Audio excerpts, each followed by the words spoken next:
the steps we do when we're trying to get ready for a trip. We have a big trip coming up in 2 weeks to Europe, and we wanted to show you some of the things we do before we go. So by the day of the trip, it ends up being like all organized and ready instead of stressful and crazy. So here we go. Luggage. First, you're going to need to call or visit your website of your airline that you're using and see what the luggage policies for your airline are. So this backpack we got on Amazon for about $35, I think. And it's perfect because it goes right on your back and it leaves your hands free for if you're running around an airport, trying to catch a plane, a bus, anything. And it's perfect because it fits our airline's requirements for a free carry-on. These are the measurements for carry-ons on most airlines. 22 inches by 16 inches by 9 inches.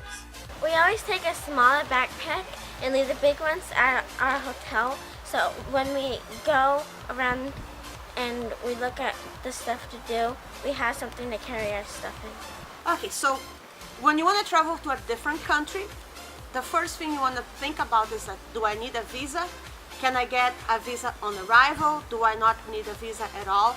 So a good idea is like you can go on the embassy of the country where you're going to, website, and check if there are visa requirements for your citizenship. Like in our case, for any trip, I travel with a Brazilian passport and my kids were born here and they travel with the American passport.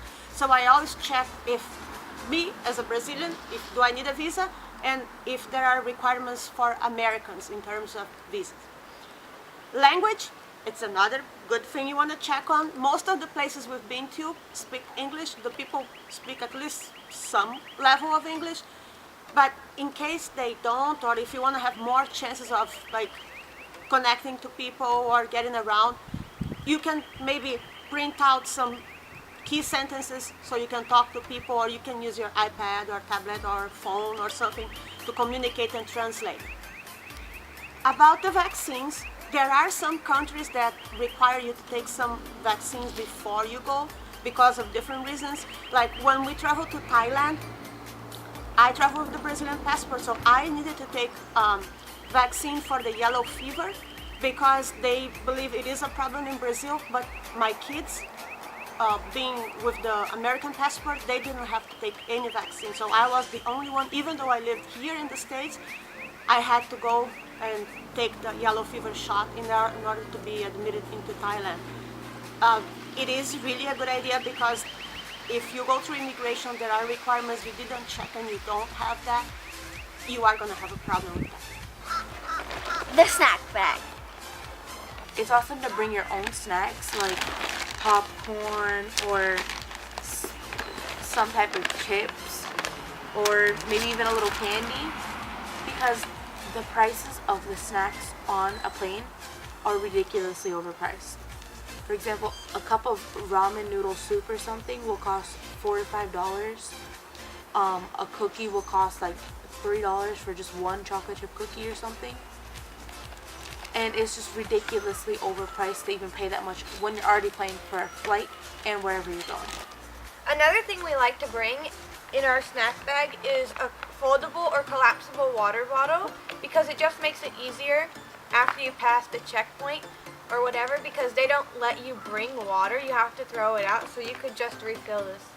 It's good to have a travel file full of important documents or emergency contacts, or even hotel reservations or any other bookings in chronological order, just so it makes it way easier to find when you need them.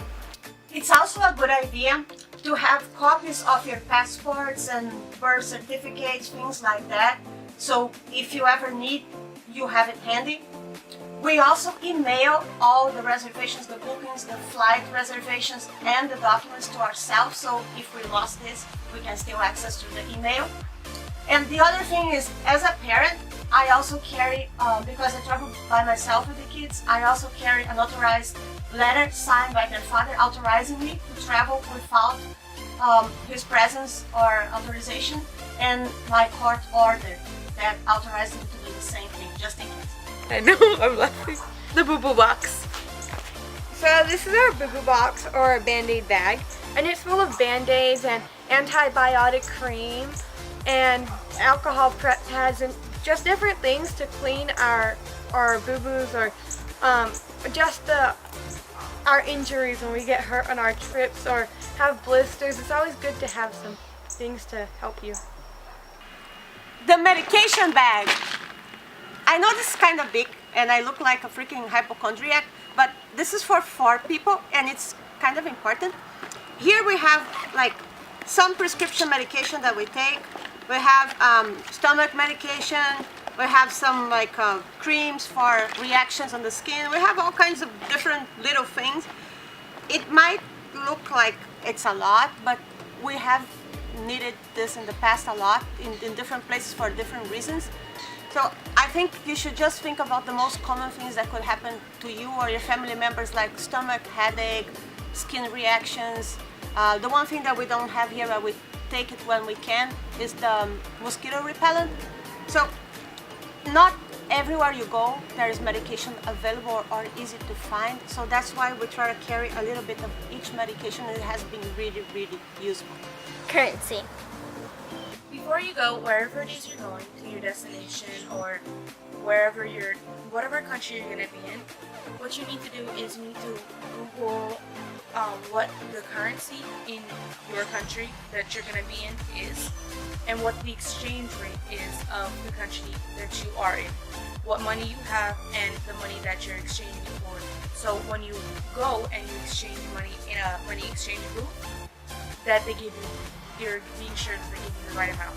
You would also like to make sure that you exchange your money at an official place, like at a bank or at an ATM machine inside of a bank, to make sure you get the amount of money that you're supposed to have. Okay, so you're sitting in a restaurant, you're eating or whatever, or you're shopping for some souvenirs, and you go to pay, and guess what?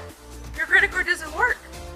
This is one of the most important tips we have in this video, because a lot of people forget it. Before you travel, take the bank cards and the credit cards you want to use, look at the back of your card, find the customer service number and call it. When you call, you say, I'm calling because I want to give a travel notice. They're going to ask you, when are you going to travel, where are you going to be at, tell them the time frame, the places. So by doing that, your credit card company or whatever bank, they know you're going to be there, and they're not going to activate the fraud department like they did to us one time, because I forgot to do that.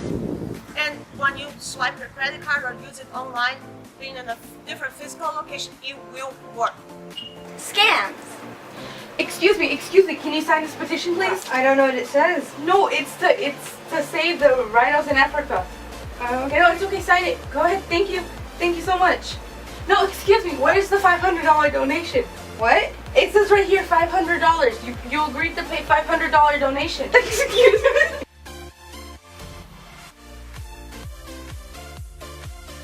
That concludes our video on how to make traveling easier. If you like this video, please give it a thumbs up and subscribe down below. See you soon.